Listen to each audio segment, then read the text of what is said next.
نحمده ونصلي ونسلم على رسوله الكريم. أما بعد، أعوذ بالله من الشيطان الرجيم.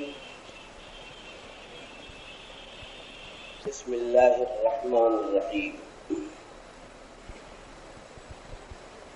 إنما المؤمنون إذا ذكر الله وجلت قلوبهم. الله العظيم. عن أبي هريرة رضي الله تعالى عنه أن رسول الله صلى الله عليه وسلم قال: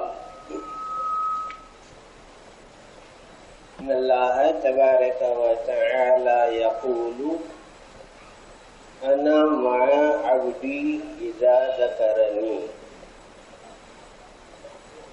وتحركت بي شفتاه، أو كما قال عليه السلام.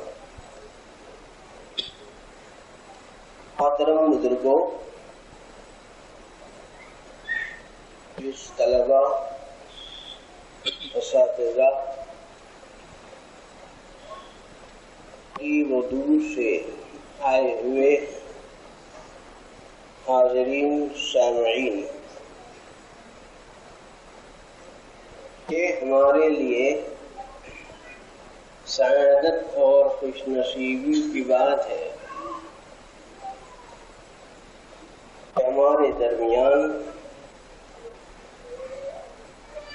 مولانا عبدالغفور صاحب قریشی رحمۃ اللہ علیہ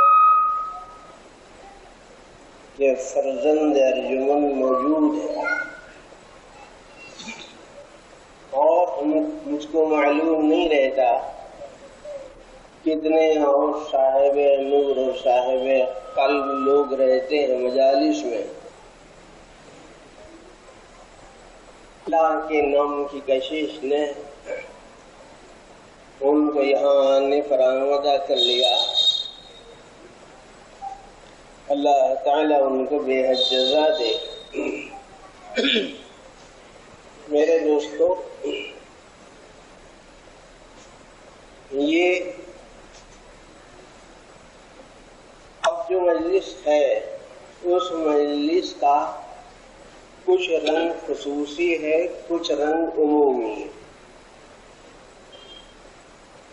خصوصی اس لحاظ سے کہ خالص قرآن و حدیث کی روشنی میں کچھ ذکر کے بارے میں چند باتیں بتانی ہیں. عمومی فائدیت کے لحاظ سے ذکر کا مختصر سا حلقہ ہے، پورا نہیں، علامتاً ہے، تفصیلاً نہیں. یہ میں ان بزرگوں سے مجھے علمی اور روحانی استفادہ ہوا. اس میں سے مولانا نور کے والد ماجد رحمت اللہ علیہ سے استفادہ ہم نے کیا ہے، اور نقش بندی سلوک کی تکمیل بھی انہی کے پاس ہوئی. خواجہ محمد معصوم رحمت اللہ علیہ کی کتاب عروۃ الوثقی کو سبقاً سبقاً حضرت کے والد ہی سے ہم نے پڑھا، لیکن مجھے بہت سی نسبتیں، ایک طرف حضرت شیخ الحدیث حضرت زکریا رحمۃ اللہ علیہ سے رابطہ، اور دوسری طرف دارالعلوم دیوبند کے محقق محدث اساتذہ کرام سے رابطہ، اور تیسری طرف خاص طور پر لاتور ضلع عثمان آباد مہاراشٹر میں مولانا عبدالغفور صاحب قریشی رحمۃ اللہ علیہ کے پاس 1 سال تک رہے، اور ممکن حد تک پڑھتے رہے، سیکھتے رہے. اس معنی کا کچھ خصوصیات ہیں اس مجلس کو. سب سے پہلی بات تو یہ ہے کہ ذکر کا لفظ جب استعمال کرتے ہیں تو 3 نسبتیں سمجھنا پڑتا ہے. ایک یہ ہے کہ ذکر کرنے والے کون، دوسرے یہ ہے کہ جس کا ذکر کیا جا رہا ہے وہ کون، اور تیسرے یہ ہے کہ ذاکر اور مذکور کے درمیان میں کنیکشن کیا ہے. بات یہ ہے تصوف کا خلاصہ. بزرگان دین کی جو تعلیم ہے، چاہے وہ قادری شیوخ ہوں، نقش بندی شیوخ ہوں، چشتی شیوخ اور مشائخ ہوں، یا سہروردی سلسلے کے اکابر اور بزرگ حضرات ہوں، ہمیں سبھی نسبتوں اور سلسلوں میں اجازت حاصل ہے. ایک ذات ذاکر کی، دوسری ذات مذکور کی یعنی اللہ کی، تیسرے ان کا باہمی رشتہ اور تعلق سمجھاتے ہیں بزرگان دین. اگر اتنا سمجھ میں آ گیا تو پھر قرآن کو بڑا تصوف نظر آتا ہے آدمی. الحمدللہ رب العالمین میں ایک حامد کی ذات، دوسرے محمود کی ذات، تیسرے حمد کے رشتے کی ذات. رشتہ حمد والا رشتہ. رب العالمین کا لفظ ہے، رب ہے. ایک ذات پالنے والے کی، دوسری ذات پلنے والے کی، ان دونوں کے درمیان رابطہ ہو گیا. چاہے آپ پوری عثمانیہ لائبریری چھان مار لیں، انشاءاللہ اس سے آگے نہیں ملے گی کوئی بات. تحقیق کے اعتبار سے آپ ہزاروں کتابیں چھان لیں، لیکن ان دونوں ذاتوں کے درمیان میں رابطہ اور نسبت آدمی کو سمجھ میں آ جائے. یہ جو بزرگان دین ذکر کرا کر کیا پیدا کر دیں، اللہ بندے کے درمیان میں تعلق استوار ہو جائے گا. اسی آیت جو پڑھی گئی ہے ابھی، اس میں حق تعالیٰ نے فرمایا اہل ایمان کا وصف یہ ہوتا ہے، ان کی کیفیت یہ ہوتی ہے کہ جب اللہ کا نام لیا جاتا ہے، ذکر کیا جاتا ہے، تو ان کے دل کانپتے ہیں، تھرتھراتے ہیں، تھرا جاتے ہیں. اچھا، اس سے معلوم یہ ہوا کہ ایمان کے کچھ تقاضے، وہ تقاضے پورے ہوتے ہیں ذکر کے ذریعے سے. ایک بات تو یہ معلوم ہو. دوسری بات یہ ہے کہ کچھ ہیں اس کے علمی فائدے. علمی فائدوں میں بات یہ ہے کہ ایک بزرگ سے پوچھا گیا، یا انہوں نے یوں کہا کہ مجھے بہت آسانی سے معلوم ہو جاتا ہے کہ مجھے اللہ میاں کب یاد کرتے ہیں. لوگوں نے کہا کہ ایسا کیسا پہچانتے ہیں صاحب، ایسا کیسا معلوم ہوتا ہے کہ اللہ، نہ اللہ کی ذات دکھتی، نہ اللہ اس کے اور اجرا کیے جانے والے احکام دکھتے، کچھ نہیں. بہت سی چیزیں مغیبات میں ہیں، کیا چیز نظر آتی ہے. اور آپ کہہ رہے ہیں کہ نہیں، اللہ میاں میرے کو جب یاد کرتے میں اللہ میاں کو سمجھتا ہوں، کب یاد کر دیں. پوچھا گیا کہ بولیے آپ اللہ میاں کو کب یاد کر دیں. میں فرمایا جب میں اللہ میاں کو یاد کرتا ہوں. ارے ایسا کہتا فَاذْكُرُونِي أَذْكُرُكُمْ. اللہ کا کلام ہے، قرآن مجید میں ہے، نص صریح ہے. اللہ بولے تم مجھے یاد کرو، میں تم کو یاد کرتا ہوں. اب پھر یہ پوچھنے کا کیا ہے کہ کب انہوں مجھے یاد کر دیں. اب یہ الگ بات ہے کہ ہمارے یاد کرنے کی نسبت ایسی ہے، اور ان کے یاد کرنے کی نسبت ان کے محتاج نہیں. وہ رحمت کے ساتھ یاد کرتے ہیں، محبت کے ساتھ یاد کرتے ہیں، رحمتوں کے ساتھ یاد کرتے ہیں، انوار کے ساتھ یاد کرتے ہیں. اور حضرت سعید ابن جبیر رحمۃ اللہ علیہ نے حقیقت ذکر بتاتے ہوئے بہت اچھی بات بتائی، اور کہا کہ اطاعت ہی ذکر ہے.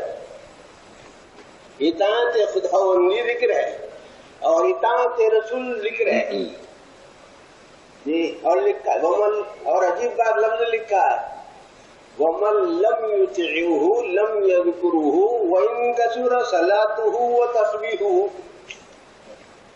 نمازاں کتنے بھی رہنے دو، کتنے بھی تسبیحات رہنے دو، اگر فرمان برداری کا خلادہ نہیں پہنا ہوا ہے تو ذاکر نہیں ہے حقیقی. تو معلوم ہے. اور ذکر جو ہے کئی قسموں کا ہوتا ہے. ایک ذکر لسانی ہوتا ہے، ایک ذکر قلبی ہوتا ہے. حضرت مولانا عبدالغفور صاحب قریشی رحمۃ اللہ علیہ نے یہ ایک بات یاد دلائی تھی اور کہا تھا کہ انسان کے اندرون میں بہت سے خصوصی محل ہے جی. لطیف ہے نفس، لطیف ہے دل، لطیف ہے مقام روح ہے دل اور روح جی. خفی اخفا خفی اللخفا. اگرچہ بعض محققین نے مقامات کے بارے میں تھوڑا سا تبادلہ خیال کیا ہے، لیکن سینہ انوار کا گنجی نہ رہتا ہے. اور والد ماجد رحمۃ اللہ علیہ فرماتے تھے کہ جتنے لطائف سینے میں اللہ جل جلالہ نے رکھے ہیں وہ سارے لطائف میرے 1 منٹ میں کھلتے ہیں. میرے لیے کوئی مشکل نہیں ہے لطائف کا کھلنا. حضرت اتنی کثرت کرتے تھے اور کراتے تھے ذکر کی.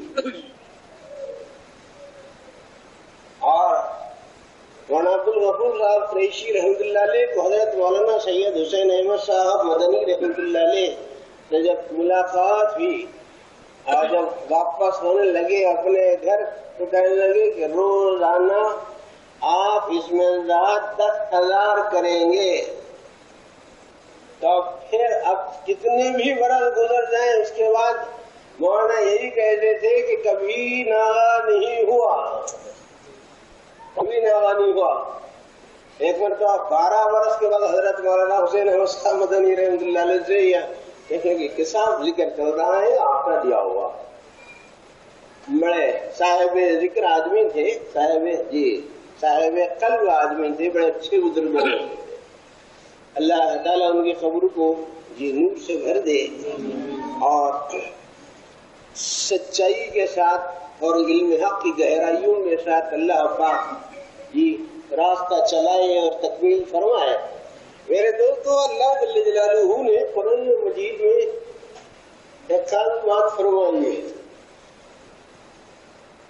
وہ یہ ہے کہ ذکر کے ساتھ دل کا اطمینان وابستہ ہے. دنیا بھر کے کسی بھی چیز کے ساتھ جتنے سامان ہیں دنیا میں، ان سامان دنیا کے اندر کسی کے ساتھ بھی سکون متعلق نہیں ہے.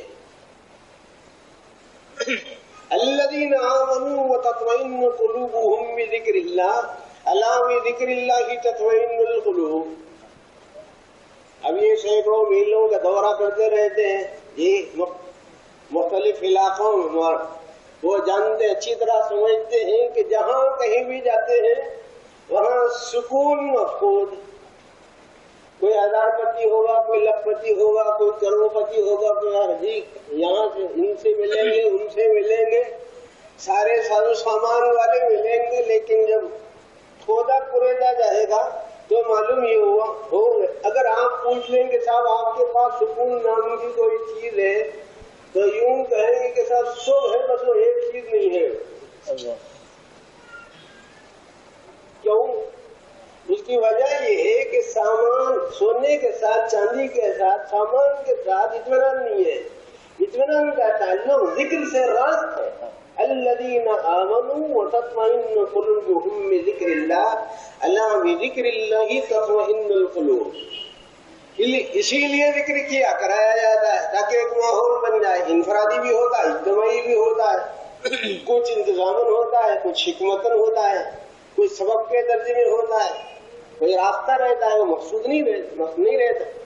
یہ سر ہلانا کوئی مقصود نہیں ہوتا، لیکن مقصود کے حصول کا ایک ذریعہ ہوتا ہے. وہاں بہت سے پہاڑوں میں بہت سے غاروں کے پاس بہت سے یہ قبرستانوں کے پاس لے جا کر حضرت کے والد صاحب نے ان کو ذکر کرایا ہے. اور مہاراشٹر کدھر گھماتے پھراتے تھے. وہ عثمان آباد میں لاتور اور یہ اور وہ کون سے مقامات, یہ وہ خودان نظام آباد, یہاں وہاں کدھر جاتے تھے. بہت برسوں کی بات ہوئی. لیکن ایک ذوق, ہر ایک کا ایک ذوق ہوتا ہے. اسی ذوق کی مناسبت سے کچھ حالات پیدا ہوتے ہیں, اللہ کی طرف انسانوں کو رجوع کرا دیا جاتا ہے. محنت جو لوگ صحیح رخ پر کرتے ہیں میرے دوستوں, وہ کچھ نہ کچھ اپنے رنگ لاتی ہے, وہ ان کی محنت ہے. اب آپ سمجھ کرنا یہ ہے کہ اللہ جل جلالہ نے قرآن مجید میں جہاں بہت سے مقامات پر ذکر کی اہمیت بتائی ہے, وہیں پر حضور اکرم صلی اللہ علیہ وسلم نے بھی اتنے ارشادات ذکر کے بارے میں فرمائے ہیں کہ جو تقریباً 3, 4, 5 گھنٹے جاتے ہیں وہ مضامین. لیکن اس میں سے چند حدیثیں منتخب آپ سے عرض کرتا ہوں تاکہ علم صحیح سارے بھائیوں اور بہنوں تک پہنچ جائے. راوی ہیں حضرت یعلا ابن شداد, وہ یہ کہتے ہیں حدثنی ابی شداد بن اوس رضی اللہ تعالی عنہ.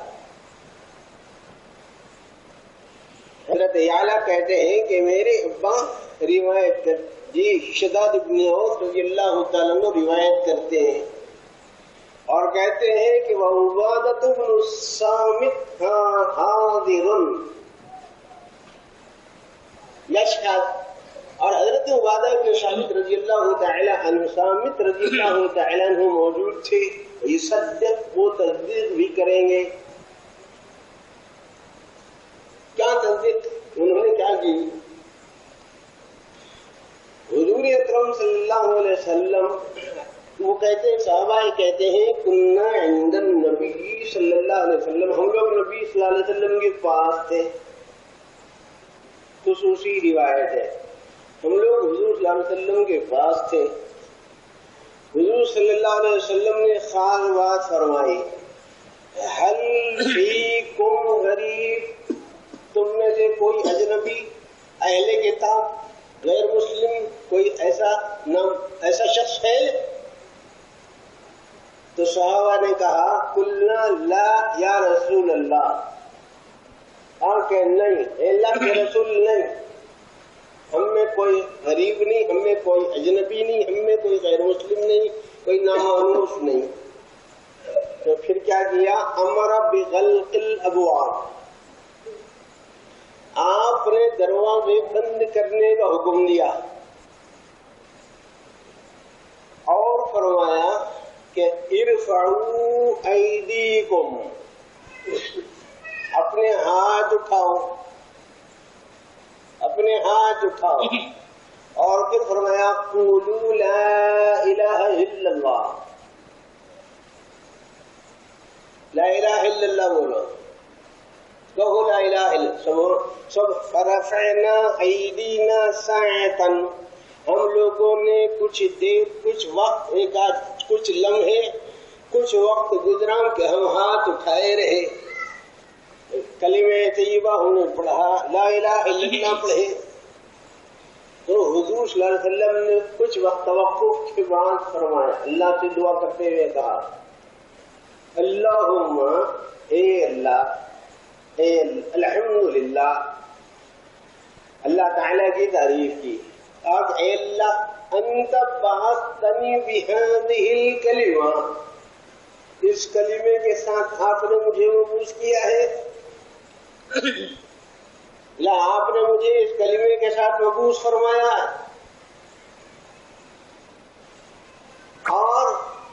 اور آپ ووعدتنی بہا علی الجنہ, اور علیہا الجنہ, اور اس کلمے کے اوپر آپ نے جنت کا وعدہ فرمایا ہے.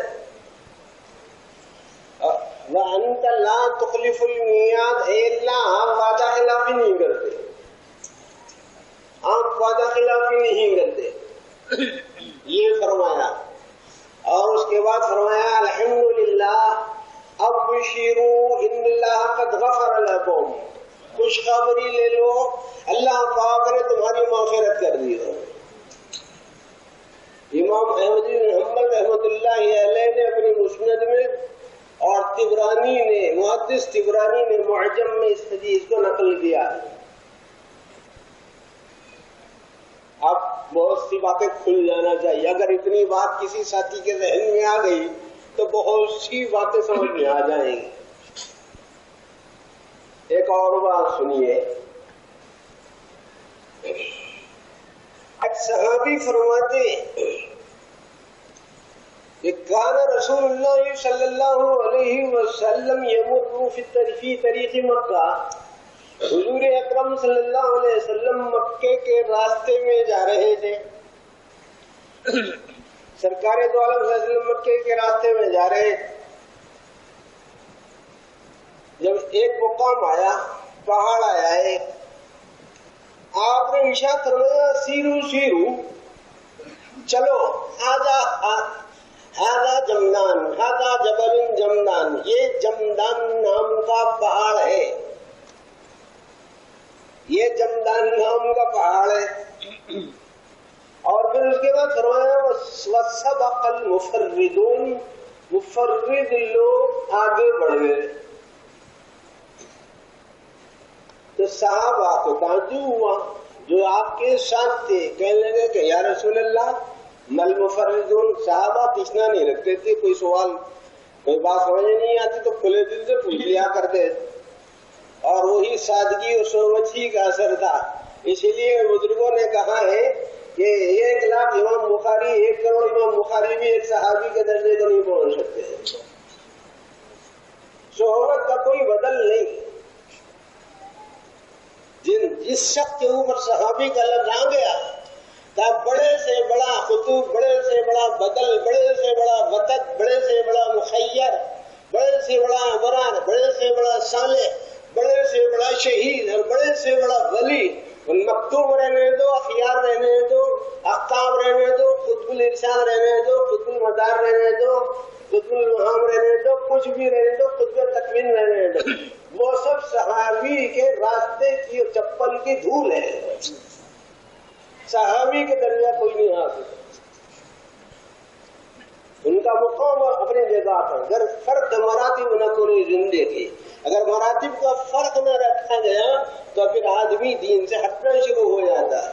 صحابی کے درجے پورے تمام کا اتفاق ہے، کسی شمالی کا، کسی جنوبی کا، کسی لکھنوی کا، کسی دہلوی کا، کسی سہارنپوری کا، کسی شمالی کا، کسی جنوبی کا، کوئی اختلاف نہیں، سب کا اتفاق۔ سبق صحابہ کرام رضی اللہ تعالیٰ جو سرکار کے ساتھ اس وقت موجود تھے، انہوں نے کہا مل مفردون یا رسول اللہ، سرکاری مفرد فرما رہے آپ یہ کون لوگ ہیں؟ تو فرمایا الذاکرون اللہ کثیرا والذاکرات، اللہ کا ذکر کثرت سے کرنے والے مرد اور اللہ کا ذکر کثرت سے کرنے والی عورتیں۔ الذاکرون اللہ کثیرا والذاکرات او کما قال علیہ السلام۔ بخاری مسلم میں بھی مل جانا چاہیے، صحیح حدیث مسلم میں شاید مل جائے۔ میرے دوست کو کیسی نوازشات ہیں اللہ کے رسول صلی اللہ علیہ وسلم نے اذکار کے باب میں کیسی کیسی عجیب باتیں فرمائی ہیں۔ اسی لیے آقا نے تو ایک مقام پر اتنا واضح صاف فرمایا مسئلے کو، ارے اس سے زیادہ اور کیا بات ہوگی کہ ذکر ہے تو زندگی ہے اور ذکر نہیں ہے تو مردہ پن ہے۔ حدیث کے الفاظ تقریباً یہ ہے مثل الذی یذکر ربہ والذی لا یذکر ربہ مثل الحی والمیت، ذکر کرنے والا زندہ، ذکر نہیں کرنے والا مردہ۔ اب یہ بزرگ حضرات جو مجالس لیتے ہیں، اذکار کراتے ہیں، ذکر جہری کراتے ہیں، جی پوری دنیا اٹھا کے بٹھا دینے کی کوشش کرتے ہیں، وہ منشا ہم لوگ تو کمزور لوگ ہیں، یہ ہونا کتنی آواز میں کہاں سے لاؤں گا بھائی؟ اللہ جل جلالہ نے ذکر کی دولت دی ہے. قرآن مجید میں بھی بے شمار آئے تھے اور احادیث مبارکہ میں بے شمار اشارات حضور اکرم صلی اللہ علیہ وسلم. اسی لیے جس چھوٹے سے چھوٹے جملوں میں حضور صلی اللہ علیہ وسلم نے بڑی عجیب عجیب نعمتیں دے دی. جیسے نبی ہریرہ رضی اللہ تعالیٰ عنہ قال رسول اللہ صلی اللہ علیہ وسلم، حضرت ابو ہریرہ کہتے ہیں کہ حضور صلی اللہ علیہ وسلم نے فرمایا اکثر قول لا حول ولا قوة الا باللہ. ابو ہریرہ کثرت سے پڑھو لا حول ولا قوة الا باللہ العلی العظیم، لا حول ولا قوة الا باللہ. یہ کثرت سے پڑھو. کیوں؟ فرمایا یہ عرش کے خزانوں میں سے خزانہ ہے. لوگ خزانہ ڈھونڈ رہے ہیں آج کل، بہت سارے لوگ. اصل خزانہ وہ نہیں ہے، وہ خزانہ ملا نہیں ملا ہے نا. اور آج کل تو دھوکے باز دنیا ہے ہی. یہ لاکھوں روپے لے لیتے اور پورا خزانہ اندر زمین میں چلے جاتا ہو. جتنا زیادہ دیتے جاؤ خزانہ اتنا زیادہ اندر. اصل بھی گیا نقل بھی گیا. وائس کی تھے بڑے کی فکر میں سو روٹی بھی گئی، تھے کیک کی فکر میں سو روٹی بھی گئی. وائس کی نصیحت نمانی آ کر پتلون کی طاق میں لنگوٹی بھی گئی. اب صرف پریشان رہتے ہیں لوگ. اصل جو خزانہ ہے قرآن کا، علم کا، الفاظ قرآن کا، حدیث کا، فقہ ظاہر کا، فقہ باطن کا، یہ ہے خزانہ. آج ایک بچے نے آپ ہی کے مدرسے میں حفظ قرآن کی تکمیل کی. یہ مولانا سے ہم نے گزارش کی کہ آپ حفظ کی نسبت سے آیت کو تو آپ پڑھا دیں. انہوں نے کہا کہ ٹھیک ہے پڑھا تو میں دوں گا مگر دعا تو آپ ہی کو کرنا ہوگا. بہرحال ہو گئی دعا. کتنی بڑی نعمت ہے میرے دوست. جن کے والد معمولی کام کرتے ہیں لیکن آج ان کی قدر نہیں ہے. ایک رکشہ ٹھیلنے والا اور گنڈی کا ڈھکلنے والا، آٹو کا چلانے والا معمولی سا آدمی آج جو بے حیثیت نظر آتا ہے، کل کے دن بے حیثیت نہیں ہے. اللہ کے پاس اس کی قیمت ہے، اللہ کے رسول کے پاس اس کی قیمت ہے. سرکار نے ارشاد فرمایا من قرأ القرآن وعمل بما فيه لبس والده تاجا يوم القيامة ضوءه أحمر من ضوء الشمس. حافظ کے والدین کو حشر کے میدان میں قیامت کے دن ایک نورانی تاج پہنایا جائے گا، اس کی روشنی سورج سے زیادہ روشن ہوگی. اور حضور صلی اللہ علیہ وسلم نے خاص لطیفہ بھی فرمایا اور فرمایا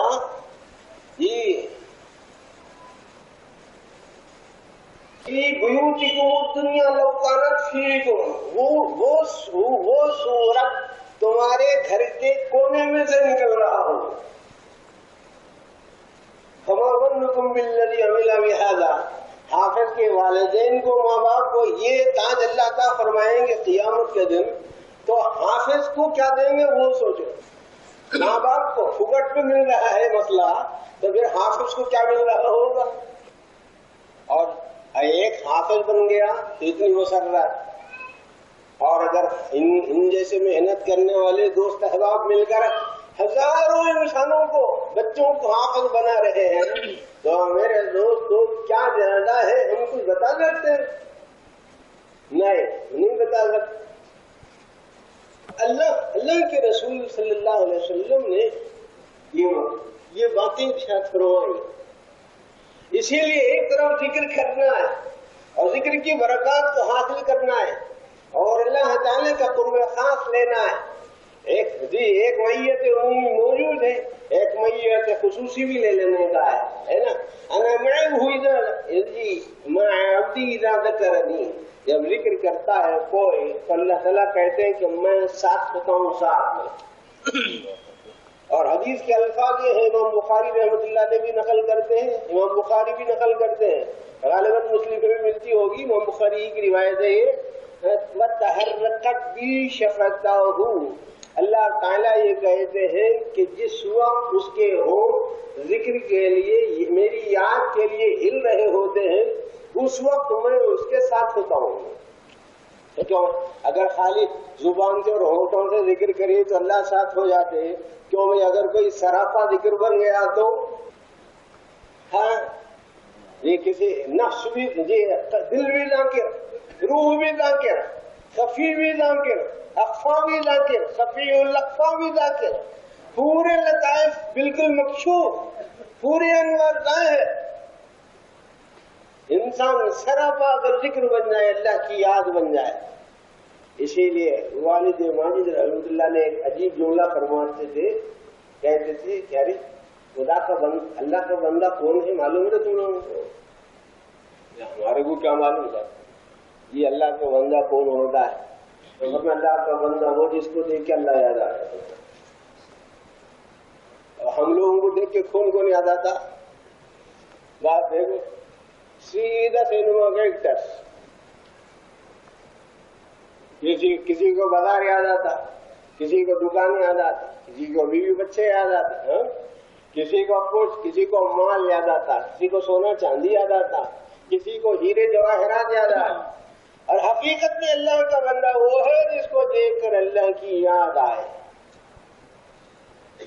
اور جی امتی کون ہے معلوم؟ امتی وہ ہے، حضرت فرما دیتے امتی وہ ہے جس کو دیکھ کر حضور یاد آئے. وہ ہے امت، اس کو امتی بولے. حضرت فرما دیتے ہم لوگ گمتی ہیں، امتی نہیں ہے. تو اللہ کے رسول کی کوئی یاد ہی نہیں آتی.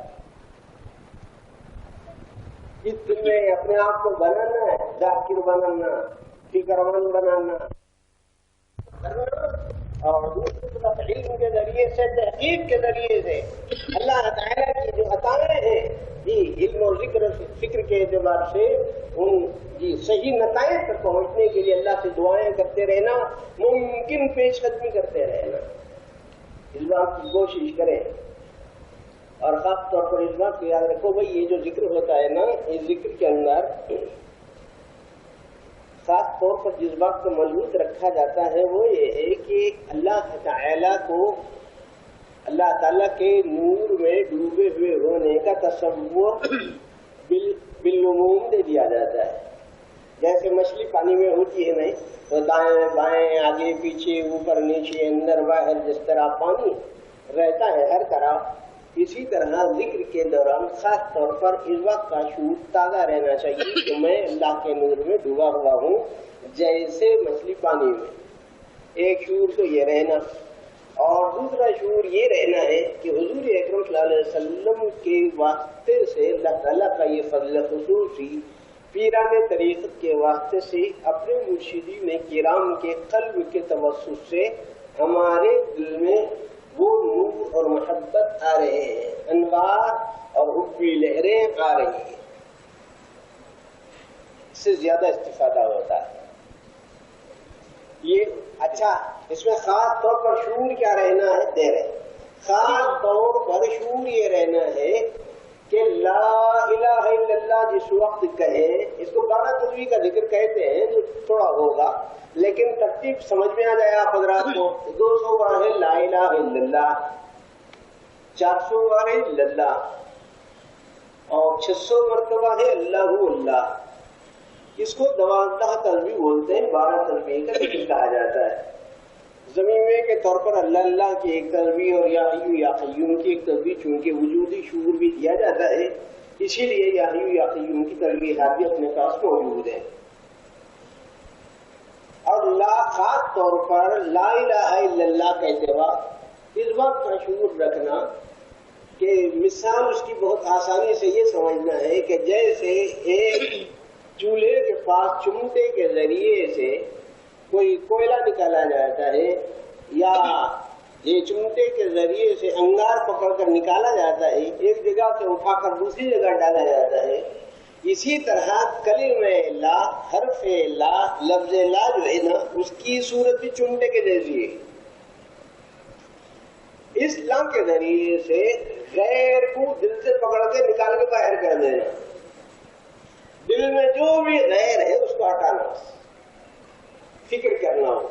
لا الہ اس کو نفی کا عمل بولے اور اللہ کی ضرور کے ذریعے سے اللہ کی مالکیت، اللہ کا نور، اللہ کی محبت، اللہ کا نور میرے دل میں آ رہا ہے. بس یہ کم سے کم یہ شعور رہے ابتدائی درجے میں اللہ کی مالکیت دل میں آ رہی ہے. تو یہ لا الہ الا اللہ، لا الہ الا اللہ، لا الہ الا اللہ